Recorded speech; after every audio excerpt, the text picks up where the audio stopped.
I'm going to do my presentation the old-fashioned way. Um, Good morning to everyone. There are a lot of similarities in the various jurisdictions, as you will see, but let me give you a little bit of perspective on Prince George's County in terms of housing and where it is today. Prince George's County has a population of over 900,000, over 380,000 households. As was indicated in Montgomery County, you'll probably hear, and in part of Lisa's presentation, we found that 50% of the renters in Prince George's County are paying more than 30% of their income for rent, and about 47% of the homeowners are paying more than 30% of their income toward a mortgage. So that presents a challenge. We also find that there is a shortage of affordable housing in a couple of different categories. Those are those individuals living in the county earning less than 30% of the area median income, as well as those making between 50 and 80% of the median income. Like Montgomery County said that about 55% of their housing stock was constructed prior to 1980. In Prince George's County, it's about 58%, which means that for these units and people living in it, there is not a need for repairs. And I'll talk later about some of the things we're trying to do to address that. And in many of these homes, they're inside the Beltway, occupied by elderly people who have been in those neighborhoods for a long period of time and don't want to go anywhere else. So when we talk about looking forward and housing demand, then I want to just break this down into a couple of different categories. There are the people who, one would be those people who you call the Eisenhower generation. I'm not, I meant that some people knew who Eisenhower was. Okay, I wasn't trying to start anything. But this group of people are seniors. And in Prince George's County, this is about 9% of the population. Currently, these people are living in senior housing. They may be active, but then in about 10 years, they're going to be just in need of senior housing. And then there is another group, the baby boomers. This, in Prince George's County, is one of the fastest growing cohorts in Prince George's County. There's another one. But this group, basically now, that they make up about 26%. They have mature families, home ownership. Some of them might be renters, and some may be living in senior housing. In about 10 years, they're going to be empty nesters, living in senior housing, and this particular group are going to be active. So we have to figure out how we're going to deal with it. Then there's a group that we call the millennials. These people make up about 23% of Prince George's County's home ownership group, housing group. These young families, and as Lisa said earlier, they're not really interested in owning a home. Basically, they want to be close and accessible to everything. But in 10 years, that's going to change. They're going to be wanting to settle down. They're going to want to be able to have a place where they can raise their family near good schools. Another thing we're going to have to deal with. And then there's another group of people who are about 20, that's really young, they're teenagers now, and maybe teenagers to maybe their early to mid-20s, basically college students, single, renting. But in 10 years, that's going to change for them as well. Talking about some of the challenge in dealing with this group, this dynamic, sometimes we, as people in housing and local government, what we tend to do is plan for and deal with what's now. The thinking in a lot of cases hadn't got to the point, and although I see that there's some progress in this direction, where you have to start thinking about the population that's going to be there in the future. And the future is here sooner than we think. So we have to start dealing with that. In Prince George's County, we've had a number of challenges. A number of jurisdictions have moved forward with a lot of progress. And in Prince George's County, we've been challenged by a number of different things. One is the foreclosure.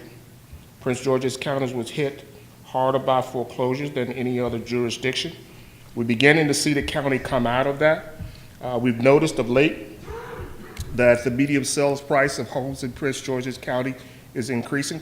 And one of the unique things in Prince George's County that we've been confronted with is that for a long period of time, the county's basically main source of revenue has been property taxes. And that has created a severe problem for the county in providing other services. And so now we're beginning to see that turn around, and things are moving in a much more positive direction. Another challenge. I know a lot of you have heard about the Purple Line, and that's one of the challenges and discussions that we've had is how do you retain affordable housing along the Purple Line and other transit-oriented development areas.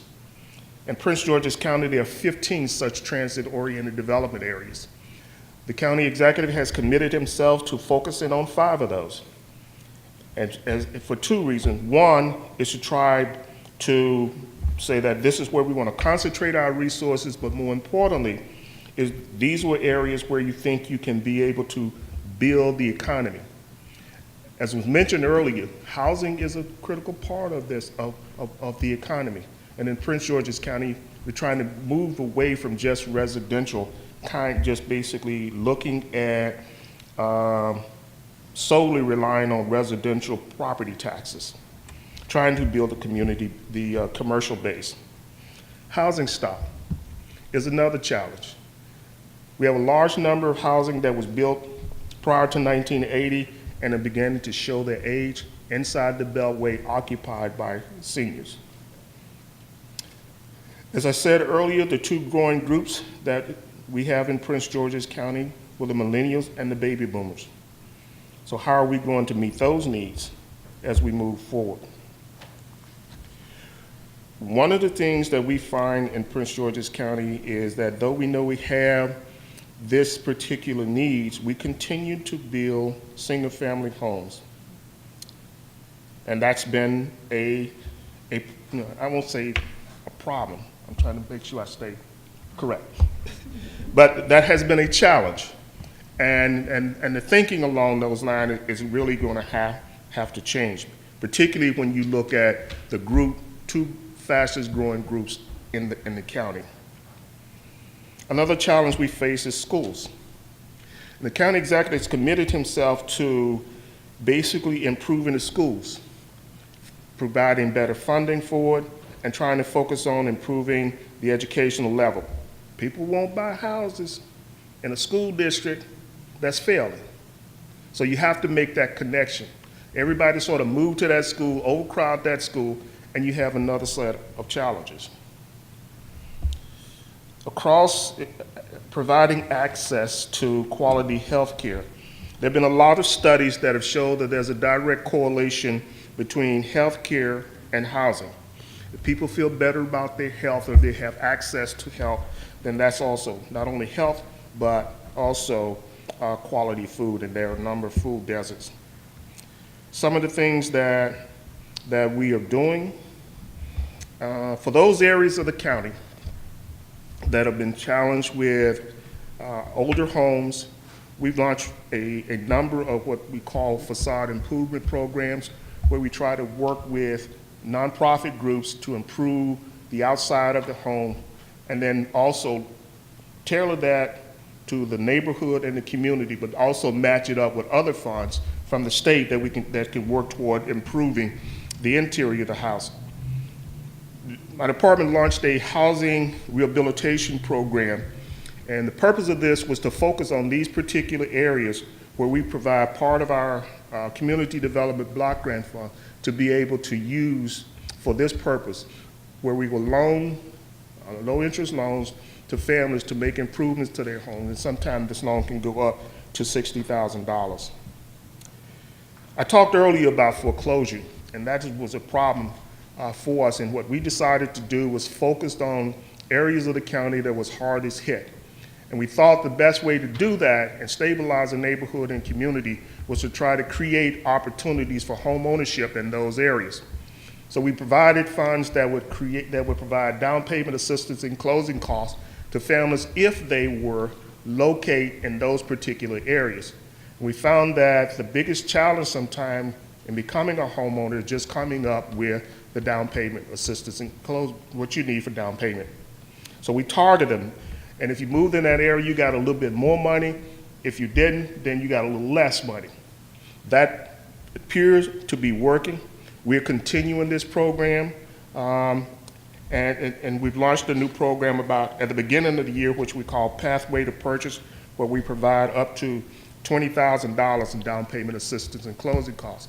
In the first iteration of this, we decided to target people who were renters in certain areas. If you can afford and rent in some areas and we can show you the benefit of home ownership, then it began to work for not only the community, it worked for the homeowner as well.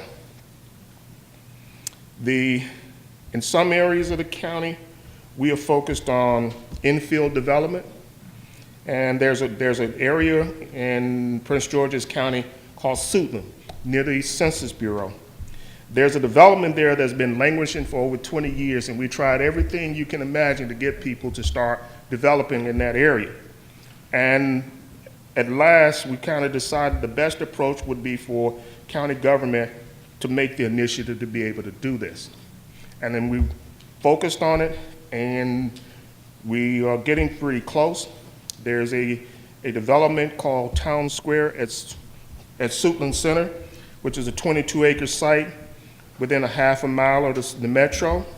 And the development cost is, we estimate it's going to be over $402 million. It's a lot of investment. A lot of that is going to be in infrastructure. And the county has also created a TIF, a tax increment financing district, to make sure that we can help reduce the cost to get spur development, and infrastructure is usually the highest cost that you'll encounter in trying to do development. I'm trying to move forward, so I know David is going to be up next. The other thing that I think we've done is we talked earlier about the cost of affordable housing and some of the things that the government does that sort of slows down and add to that cost. One of the things that we heard in Prince George's County from a lot of development is the permitting process is too convoluted, too long. And so the county executive decided he wanted to reorganize that process and set up a department specifically designated in the county and brought a lot of the agencies together. If there's a priority project, then there's an opportunity for an expedited process for that. We've been getting good reviews in terms of how that's working. Zoning can also be a challenge. The county has undertaken a task of rewriting the zoning code. That is in process. Now it's coming close, I believe, to the end of that process, but it's a total rewrite of the zoning code. We talked and had a discussion about inclusionary zoning. I thought about a year and a half ago that we would get there, but we're not quite there yet. The political will was there for the most part, but it wasn't enough political will to get it across the finish line. I don't know if it's dead yet, but I do think that there still may be an opportunity. One of the things that we found in development is in Prince George's County, I have to pause and say this, for when we started about 6 years ago, we came into a situation in which there were no affordable housing development projects in the pipeline. Zero. Nobody was building affordable housing in Prince George's County, to mention. Since that time, we've been able to increase that. The number, we have 10 active projects, and to some that doesn't sound like a lot, but to us, that's a major step. And the way we were able to do that is we tried to figure out how can you make the deal work. And you can't make it work without the public assistance and without the government being involved in it. So we used every tool we have, and we think creatively. If there's a way to make it work, then we try to find that way to make it work. That includes payment in lieu of taxes. It includes providing home funds. And it also included, as I mentioned earlier, in some cases, the creation of tax increment financing districts in order to make that particular deal work. One of the other things we've been doing and we found also useful is the creation of a housing trust fund. The housing in Prince George's County, there was a housing trust fund, but no money in the fund. So, but fortunately, this year, the county executive did place money in his budget to capitalize the housing trust fund. Small amount of money, but a major step in the right direction, and I applaud him for that. The other thing that we've done is that if we provide a payment in lieu of taxes, we've just been providing them and say, okay, the deal needs some pilot, we'll work through it, we'll give you a pilot. Then we this past year, we said, well, if the deal needs a pilot, okay, we'll provide the pilot. But if you are making money, if the project makes money, then we want you to give some of that back, and then we take that money and put it into our housing trust fund. Small step, but a major step for Prince George's County.